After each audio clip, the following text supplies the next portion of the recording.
Hey guys, I'm Julia Collins, and today I'm going to talk about Collaboration 5.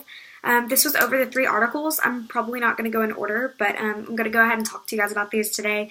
So the first one I want to talk about is the disciplinary policies on and off duty. So this goes with, sexual harassment, social media, arrests, basically anything that you are doing out of work. And how you should compare that to what you're doing in work. I think, my personal opinion, I think that you should act the same no matter what. I think that every single day that you are representing your company, this is a little off topic, but it's kind of like in my sorority, we're expected to wear our letters all the time, even if we're not. And I think the same goes with employees.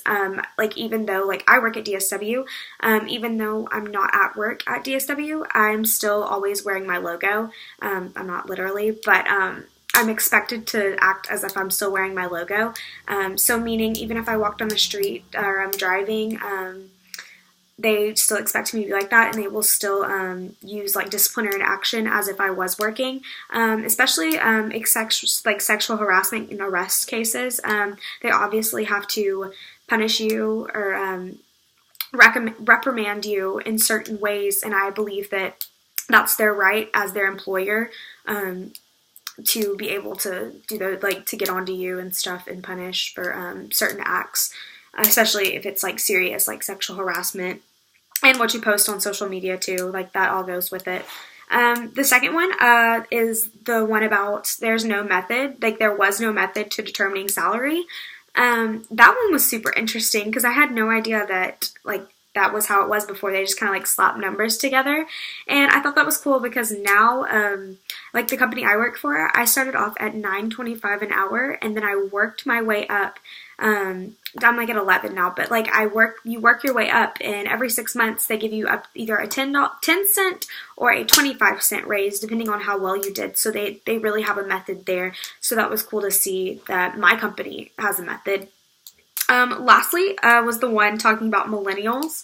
I thought that this one was interesting. It's talking about millennials in the workplace, and I thought this was cool because the millennials have the highest sense of empowerment, and they tend to herd, so they tend to be kind of like the boss, but they're also the highest in debt. And that's kind of surprising because normally you wouldn't think that of people that were wanting to be such leaders.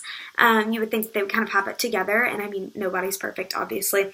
And what I thought, it was talking about changing a company. I personally think that companies are great with a big mix of people, not just millennials, having some baby boomers, Generation X, all of those people. I feel that makes it really successful because you get to see stuff from all different angles and get all kinds of opinions.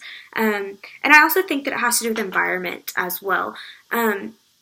You can't bring in somebody who obviously is older and they can't stand for long periods of time working in a place where you're standing.